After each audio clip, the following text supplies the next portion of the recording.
Pada tahun 1947, John Nash Russell Crowe tiba di Universitas Princeton.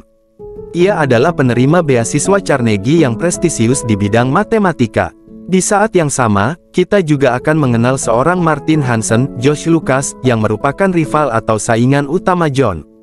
Dalam sebuah acara, John bertemu dengan sekelompok mahasiswa berbakat dalam matematika dan ilmu pengetahuan lainnya, termasuk Richard Sohl, Adam Goldberg, Ainsley Nielsen, Grace Stanford, dan Bender Anthony Rapp.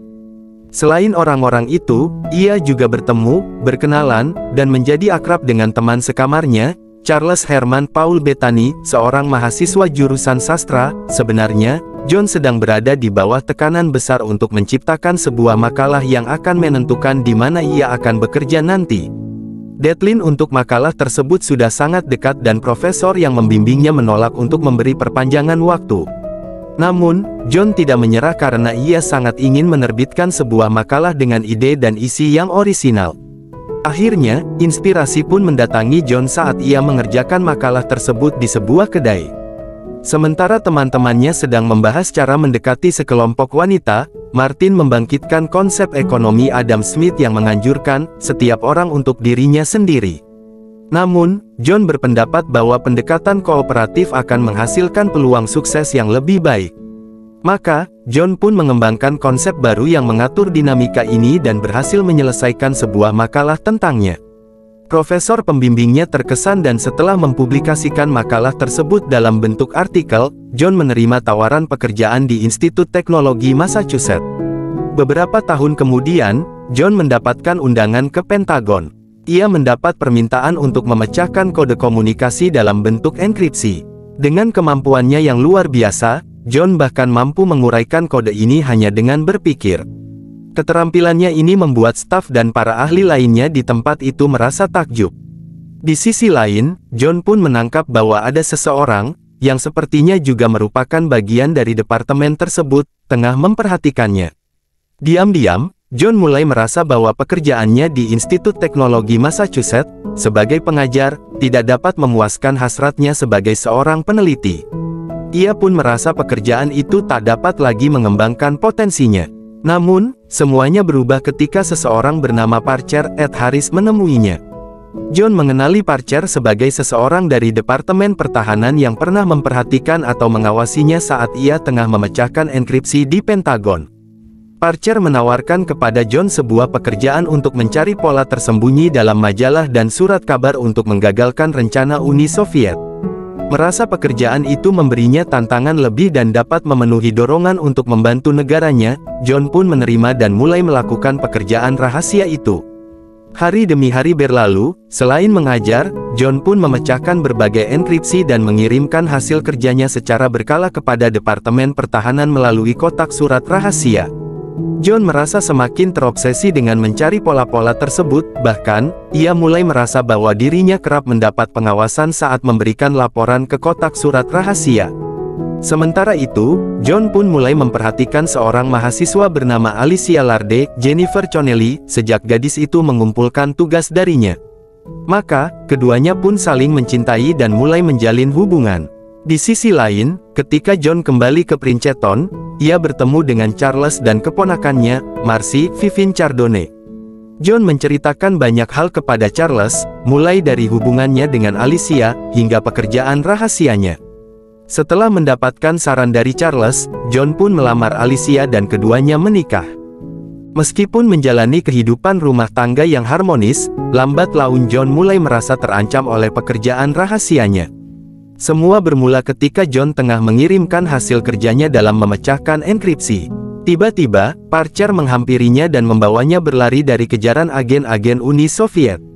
Untungnya, Parker berhasil melindungi John dan memulangkannya dalam keadaan selamat.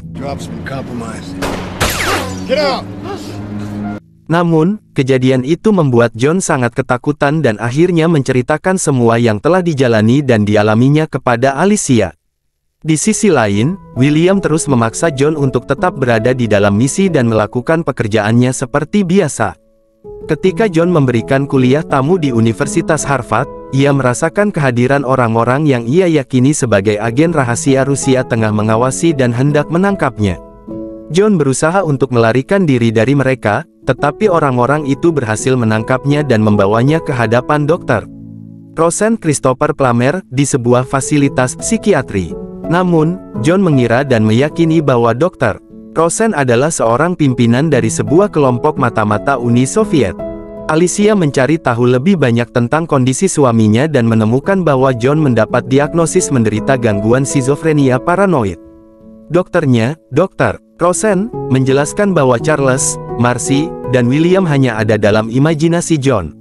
Alicia mulai menyelidiki hal ini dan ia sangat terkejut saat menemukan dokumen-dokumen yang selama ini dikirim John melalui sebuah kotak surat rahasia, ternyata sama sekali tak pernah terkirim.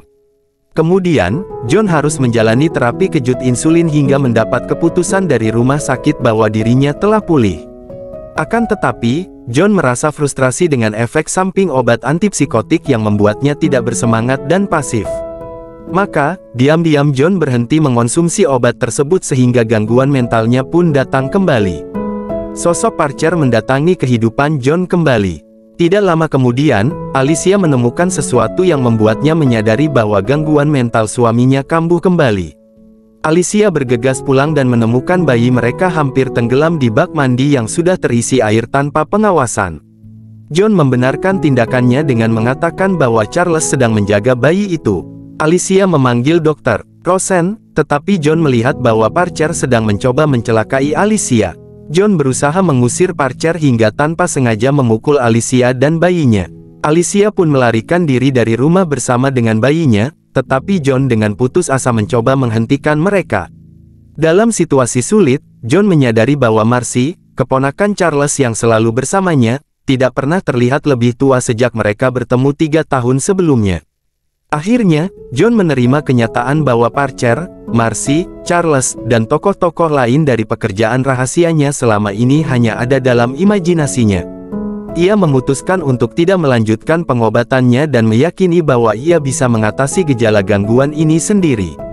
Alicia memutuskan untuk tetap bersama John dan mendukungnya dalam perjuangan ini. John kembali ke Universitas Princeton untuk menemui saingan lamanya, Martin Hansen. John menceritakan semuanya kepada Hansen yang sekarang menjadi kepala Departemen Matematika. Lalu, selain memutuskan untuk membantu John mengatasi gangguan mentalnya, Hansen juga mengizinkan John untuk bekerja di luar perpustakaan dan menghadiri kelas sebagai pendengar. Selama kurang lebih 2 dekade berikutnya, John Nash terus mencoba mengatasi halusinasinya. Ia terus mengabaikan sosok-sosok tak nyata yang muncul dalam kehidupannya, baik sosok lama maupun baru.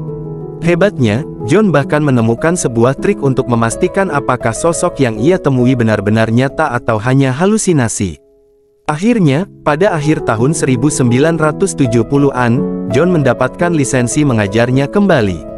Pada tahun 1994, John menerima penghargaan Nobel dalam bidang ekonomi karena telah berkontribusi dalam memberikan terobosan pada sebuah teori.